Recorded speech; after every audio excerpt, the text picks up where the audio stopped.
আসসালামু আলাইকুম। বাংলাদেশ জাতীয় দলের টি-20 বিশ্বকাপের জন্য স্কোয়াড ঘোষণা শেষ। বাংলাদেশ দল এখন যুক্তরাষ্ট্রে। তো বাংলাদেশের পরবর্তী ওয়ার্ম আপ ম্যাচগুলো যেগুলো আছে যুক্তরাষ্ট্রের সাথে 3টা টি-20 ম্যাচ খেলবে বাংলাদেশ যুক্তরাষ্ট্রের সাথে।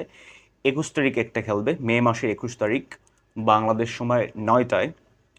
সেকেন্ড টি-20 ম্যাচ খেলবে যুক্তরাষ্ট্রের সাথেই 23 তারিখ, এবং হচ্ছে লাস্ট এবং থার্ড টি-20 ওয়ার্ম আপ ওয়ার্ল্ড কাপের আগে ওয়ার্ম আপ টি-20 যেটা হচ্ছে ইউএস এর সাথে লাস্ট ম্যাচ খেলবে 25 তারিখে।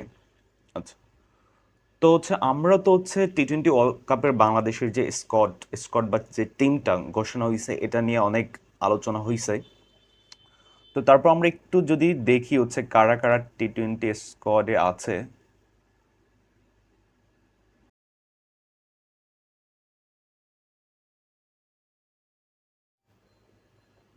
আচ্ছা, এক নম্বরেই আমাদের ক্যাপ্টেন হিসেবে আছে নাজমুল হোসেন শান্ত। তো হচ্ছে শান্ত হচ্ছে ক্যাপ্টেন হিসেবে থাকবে আপনার ওয়ার্ম আপ ম্যাচ প্লাস টি-20 ওয়ার্ল্ড কাপে। সে ক্যাপ্টেন। তো আমরা তো জানি যে শান্তর ফর্মটা খুবই বাজে যাচ্ছে। তো আমার পার্সোনাল মতামত হচ্ছে শান্ত আসলে টি-20তে ওয়ার্ল্ড কাপে খুব একটা ভালো করতে পারবে না, আর হচ্ছে ইউএস এর সাথে হয়তো একটা ম্যাচ ভালো করতে পারে। তো পরবর্তীতে আছে তোমার লিটন দাস। তো লিটন দাসের কথা যদি আমরা বলি 2 নম্বরে, লিটন দাসের কারেন্ট ফর্ম খুবই বাজে। তো লিটন দাসের আমারও, এটা আমার ব্যক্তিগত মতামত, লিটন দাসের ক্ষেত্রে মনে হচ্ছে ইউএস এর সাথে যে 3টা ম্যাচ আছে একটা ম্যাচ ভালো খেলবে এবং ওয়ার্ল্ড কাপে সে ভালো পারফর্ম করতে পারবে না। 3 নম্বরে আছে আমাদের সৌম্য সরকার। তো আমার কেন জানি মনে হচ্ছে সৌম্য সরকার এবার ভালো খেলবে ওয়ার্ল্ড কাপে। টি-20 ওয়ার্ল্ড কাপে সৌম্য সরকার ভালো খেলবে। 3 নম্বরে আছে আমাদের আহ, তানজিদ হাসান তামিম। তো হাসান তামিমও খুব একটা ভালো করতে পারবে না।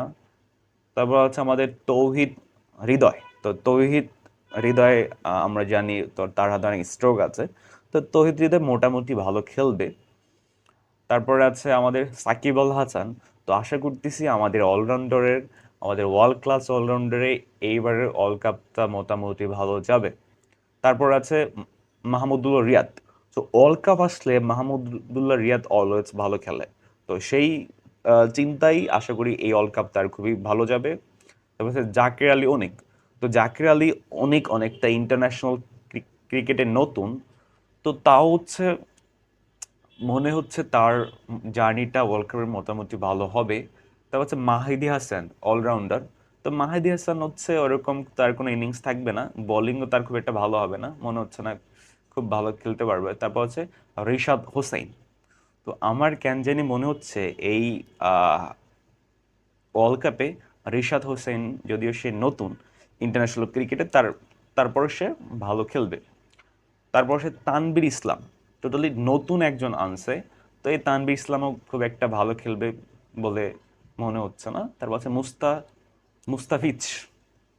তো আমাদের ফিজের আইপিএলটা অনেক ভালো গেছে, আশা করি সে হচ্ছে টি-20 ওয়ার্ল্ড কাপে দুর্দান্ত পারফর্ম করবে।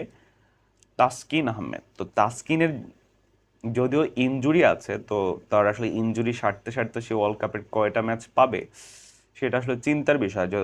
যদি 2-1টা ম্যাচ পায় আশা করি সে ভালো খেলবে। তারপর হচ্ছে শরীফুল ইসলাম। তো শরীফুলকে আমার বরাবরই ভালো লাগে, শরীফুল ভালো করবে। তো আমার কেন জানি মনে হচ্ছে পেসারদের ভিতরে সবচেয়ে ভালো করবে শরীফুল। তারপর হচ্ছে তানজিন হাসান সাকিব।